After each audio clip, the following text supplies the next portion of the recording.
Hey, this is Attaboy 4Z back with another video. Today we're looking at the Technics FM AM stereo cassette receiver, the SA-R100. This was released in 1984. So we'll just, you have a one-piece glass panel. There's your cassette deck or cassette well. There's your power on and off. You have a timer.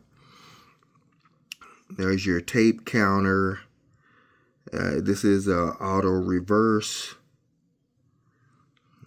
normal, your tape selector, normal, CR metal, Dolby B and C noise reduction. And you have some LED meters there. And right now I'm playing the radio. I did test it with auxiliary input, connected my phone to it. Sounds great. And I got this from Goodwill. And this was a Goodwill online auction find. I thought this was very unique, so I really wanted to add this to my collection. And when I saw it, I bid on it and I won it. I believe this one went for 46 bucks, which I was very surprised, but not at the same time, because you don't know if this thing's going to work. It was listed at powers on, and you don't know if it has the remote, because I've been looking for a way to control everything. So this thing is 2.5 inches thick. It came with the antenna, and it just screws there. It screws onto the top with one screw. On the side here, you have a cover that comes off for an external antenna and FM allocation. And then we'll put that back on, doing this one-handed. Let me see if I can keep this turning without knocking everything over. And here is the back side. I'm gonna go ahead and turn this off.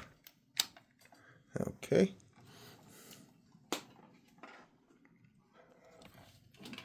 I got wires everywhere. You have to forgive.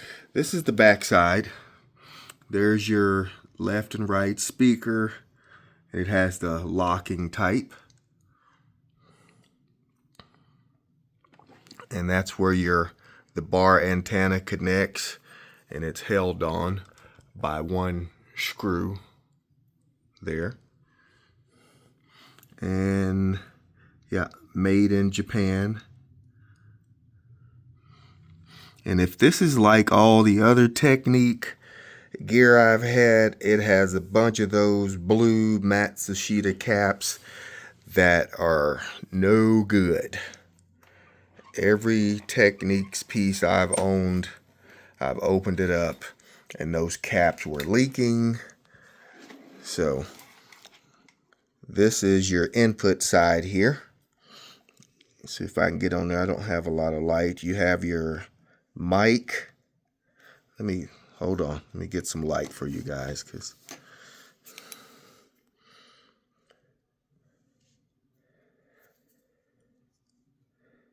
man, just can't get a good. Okay, you got your headphones, your mic, phono, synchro, record. I can't talk. CD, auxiliary, video, phono, ground. Okay. So, at my big surprise, when I unboxed this, I was like, please let it have the remote. Let it have the remote. And sure enough, there's the door for the remote.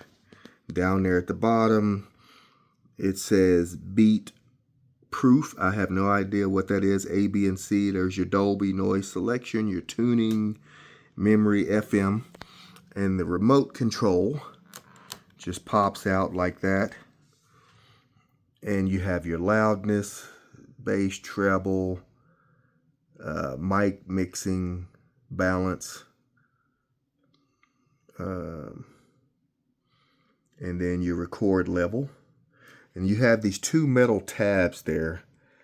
I assume that's for when you put the remote in, they press down on those two metal tabs where you can use the remote to control everything. Now, I was looking for other buttons on this thing. It's like, okay, what happens if you lose the remote? How are you gonna press play for record, or on the tape deck to play, fast forward, or rewind? And I have not seen anything. So I didn't see anything on the bottom, so let me pause it and look under the bottom of this unit. All right, there's nothing underneath that bottom to control. And yeah, this would be a bummer if you lost this remote, because I don't see any other way to control this unit if you don't have the remote. And I don't know, I have some other Technics remote for CD player and a receiver. So hopefully they could at least, control the power volume up and down if you ever lost a remote. So like I said, this is 1984. I'm kind of rambling. The only literature I could find was, it appears to be written in German, and I believe this was 30 watts a channel, auto reverse, like I said, 1984. And yeah, I'm gonna have to try to get that translated, and maybe I can figure out get it translated and give you guys more information on this unit. But it did come with two flat speakers that were 2.5 inches thick as well, and they would hang on the wall beside it. Like I said, this is a wall mountable unit. It is very heavy, so hold on. Okay, it's a wall mountable unit. It's very heavy, so you definitely have to put this in some studs, because it has some weight.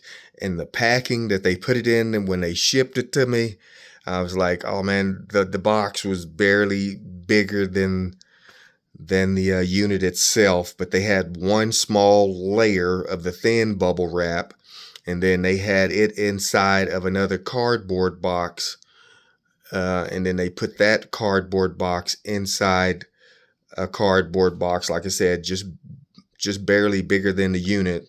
And they had that paper, that paper that they use.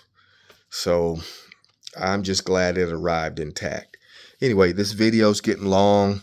I'll do a part 2, because I'm going to open this unit up, because I'm definitely going to have to put some deoxit on the slider controls there.